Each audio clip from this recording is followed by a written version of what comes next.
नमस्कार, today Bihar news देख रहे हैं आप। मैं हूं आपके साथ प्रकाश सिंह।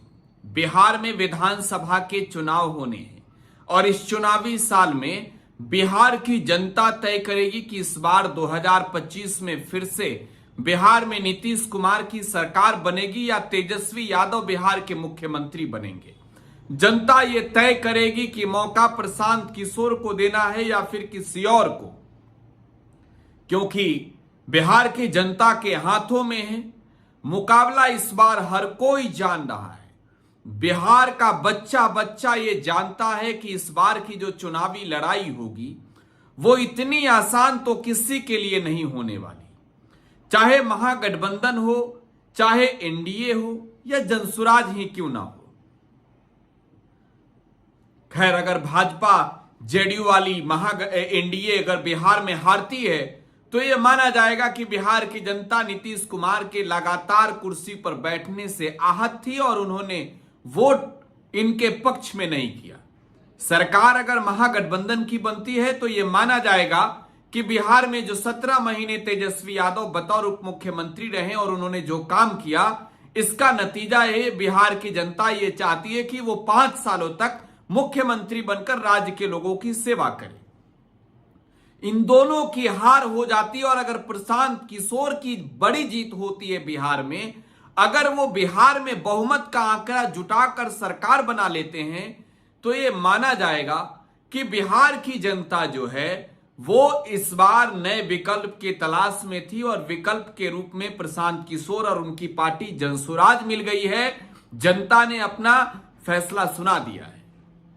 लेकिन अगर ये तीनों नहीं हो और चौथा ये हो जाए राजनीति में कि भाई ये नतीजे आने के बाद कहा जाए कि प्रशांत किशोर चुनाव लड़े तो इस बार इनको फायदा पहुंचा, इनको नुकसान हुआ, तो क्या होगा इस रिपोर्ट में ये बता दे रहे हैं। बिहार में जाति आधारित गणना तो हो ही गई है। बिहार में किस जाति के कितने लोग हैं इस बात का अंदाजा भी आपको हो गया होगा। आप ये जान गए होंगे कि बिहार में सबसे बड़ी आबादी किसकी है। बिहार में यादव सबसे ज्यादा है। तो देखिए, प्रशांत किशोर की भूमिका पर सवाल उठ रहे हैं, सवाल उठेंगे भी। अब आप सोचेंगे कि सवाल क्यों? देखिए, कोई ये कहता है कि प्रशांत किशोर बीजेपी के बी टीम है। कोई ये कहता है कि भाई ये नीतीश कुमार की जेडीयू की मिट्टी पलीद करने के लिए आए हैं। कोई ये कहता है कि 2020 के चुनाव में नीतीश कुमार के खिलाफ जो चिराग मॉडल था, 2025 में तेजस्वी यादव के खिलाफ ये प्रशांत मॉडल होगा। लेकिन प्रशांत किशोर कहते हैं कि हम बिहार बदलने आए हैं, हमको बिहार को बदलना है, हम नया बिहार बनाना चाहते हैं, बिहार के लोगों के लिए नौकरी रोजगार की व्यवस्था बिहार में करना चाहते हैं। और प्रशांत किशोर ये कहते हैं कि एक बार आपका साथ चाहते हैं। आप मोदी जी का 56 इंच वाला सीना देखकर वोट नहीं दीजिएगा, वोट अपने बच्चों का चेहरा देखकर, अपने बच्चों के सिकुड़ते हुए सीने को देखकर दीजिएगा। प्रशांत किशोर ये कहते हैं कि वोट देने से पहले सोचिएगा कि आपका पति अगर दूसरे प्रदेश में नौकरी कर रहा है तो वो कैसे आएगा और उनके लिए किसे वोट दें। बच्चों के शिक्षा के लिए वोट दीजिएगा, महिलाओं और उनके समाज के उत्थान के लिए वोट दीजिएगा। नीतीश कुमार के कुर्सी के लिए वोट नहीं दीजिएगा। लालू जी अपने लड़के को मुख्यमंत्री बनाना चाहते हैं, वो किसी यादव के बेटे को मुख्यमंत्री नहीं बनाना चाहते। तो भाई सब के सब कंफ्यूज हो जाते हैं कि जा किधर रहे। असल में चुनाव लड़ना है और अगर बिहार का चुनाव प्रशांत किशोर जीत जाते हैं तो यह माना जाएगा कि भाई देश में सबसे बड़ा कोई जो है गेम चेंजर नहीं है। तो हमने 3 चीजों के बारे में बताया तो आप समझ गए होंगे, लेकिन चौथा जो हमने बताया कि प्रशांत किशोर किसे जितवाएंगे किसे हरवाएंगे, इससे पहले एक बड़ी जानकारी आपको दे दे प्रशांत किशोर ने छपरा के, सारण के, सिताब दियारा से बिहार बदलाव यात्रा की शुरुआत कर दी है और ये यात्रा पूरे बिहार में जाएगी। और ये चुनावी साल में प्रशांत किशोर की जो यात्रा हो रही है, इस यात्रा से बिहार में राजनीतिक पारा भी आई है। खैर, अब हम बेनिफिट और लॉस की बात कर रहे हैं। तो देखिए, बिहार में अगर क्षेत्रवार बांट कर देखें तो एक और सीमांचल, मिथिलांचल, तिरहुत, सारण, चंपारण, मगध, शाहाबाद, यही सब है ना, यही सब तो है, भागलपुर, और क्या। तो इसको लेकर एक गणित है। गणित यह कहता है कि सीमांचल में मुसलमान अधिक है, तो सीमांचल के मुसलमानों पर राजनीति करने वाले लोग भी अधिक हैं।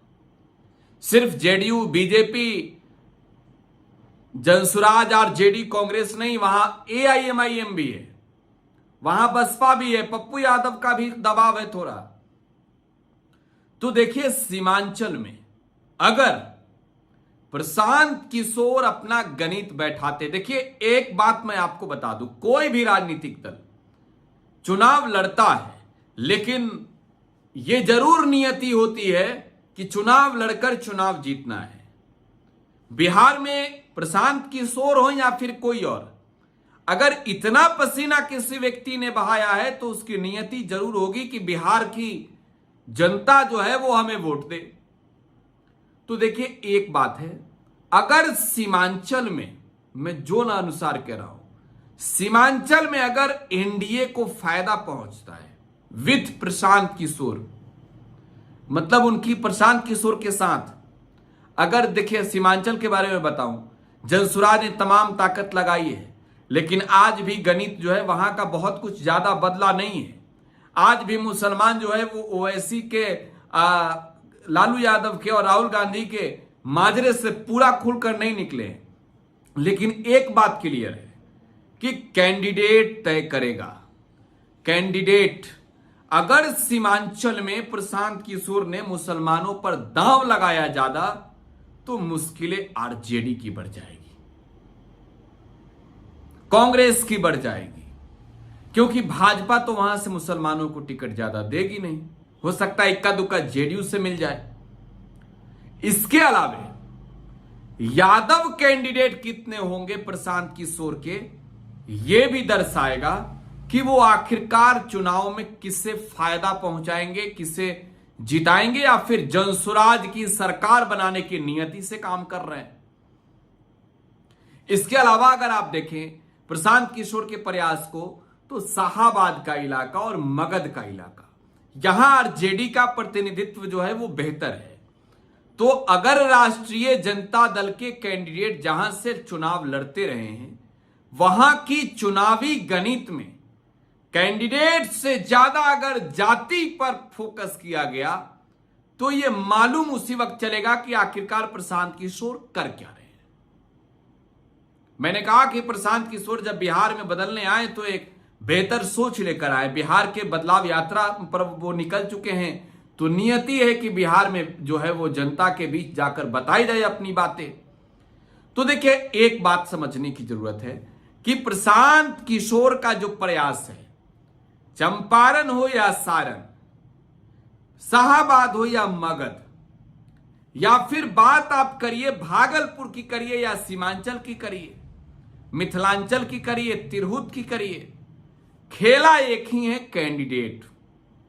कैंडिडेट। और देखिए, अभी तक जो लग रहा है, अभी तक, कि प्रशांत किशोर अपने नाम का ही बयार बहाएंगे बिहार में। प्रशांत किशोर अपने साथ ही जनता को लेकर चलना चाहते हैं, बांटना नहीं। वो ये नहीं चाहते कि हमारे कैंडिडेट से जो है वो बेनिफिट दूसरे दल को मिल जाए। ये दर्शा रहा है फिलहाल। खैर, आपको क्या लगता है ये बताइएगा, अगले रिपोर्ट में और विस्तार से आपको बता देंगे हम। फिलहाल आप टुडे बिहार न्यूज के साथ बने रहें। धन्यवाद। पनोरमा ग्रुप, जो सोचता है वो करता है।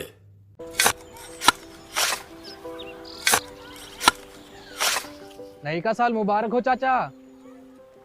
मुबारक। जब तक इस सरकार बा तब तक नया साल मुबारक कहाँ। का बात करत बाड़? बात ई बा, साल चाहे नया होके फिर चाहे हमार जिंदगी में तो बस दुख है, दुख बा। बाढ़ के समस्या 10 का 10 बा। फसल बर्बाद हो जाला या ऑन पॉन बिक जाला, ना कोई उपाय बा ना कोई राहत।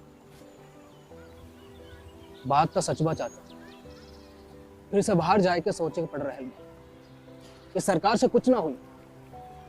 कबू कबू तो लागेला हमरे मजदूरन की जिंदगी में कोनो नया साल सच में मुबारक हुई। नया साल तो तब मुबारक हुई जब नई सरकार आई। बात तो सही बा चाचा।